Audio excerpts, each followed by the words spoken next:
Hello सांग नमस्कार। आज आम देखा केमती इंटरनल स्टोरेज को एक्सटर्नल स्टोरेज केमती कन्वर्ट करवा। मुझे आज एक वीडियो शूटिंग करुँची। आप चैनल को नुआ होते लाइक शेयर और सब्सक्राइब करेंगे। जी फर्स्ट टाइम आम केमती स्टोरेज को फ्री करेंगे एक्सटर्नल स्टोरेज करेंगे।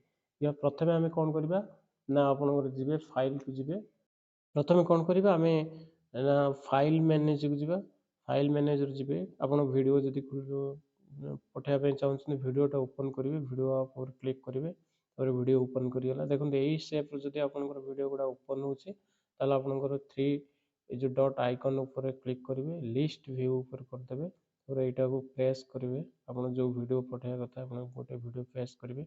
यही वीडियोटा को माने इंटरनल मेमोरी एक्सटर्नल मेमोरी बा एसडी कार्ड को हम ट्रांसफर करने चाहते ये क्लिक करेंगे जी जब ऑल करने चाहते देखो ये ऑल उपर क्लिक करदे ऑल वीडियो हो जहाँ आपंकर चूज अनुसार से वीडियोटा को क्लिक करेंगे। जब ऑल करने चाहते सिंगल वीडियो करेंगे सिंगल वीडियो कलापर कौन करेंगे कट उपर करेंगे क्लिक करेंगे कट उपर कलापर देखो डिवाइस स्टोरेज अच्छी एसडी कार्ड अच्छी तले आसची एसडी कार्ड उपर चूज करेंगे।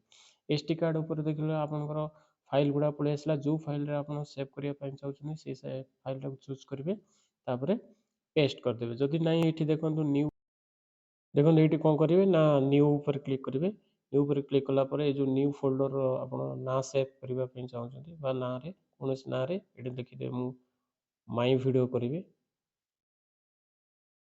माई वीडियोस करदेली तापर आप कौन करेंगे ओके ऊपर क्लिक करदे।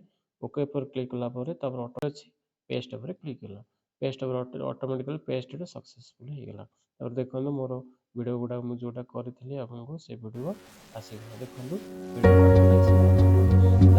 ओके यहाँ थिला वीडियो केमती लगे लाइक शेयर करके कमेंट करके जनातु रही नमस्कार।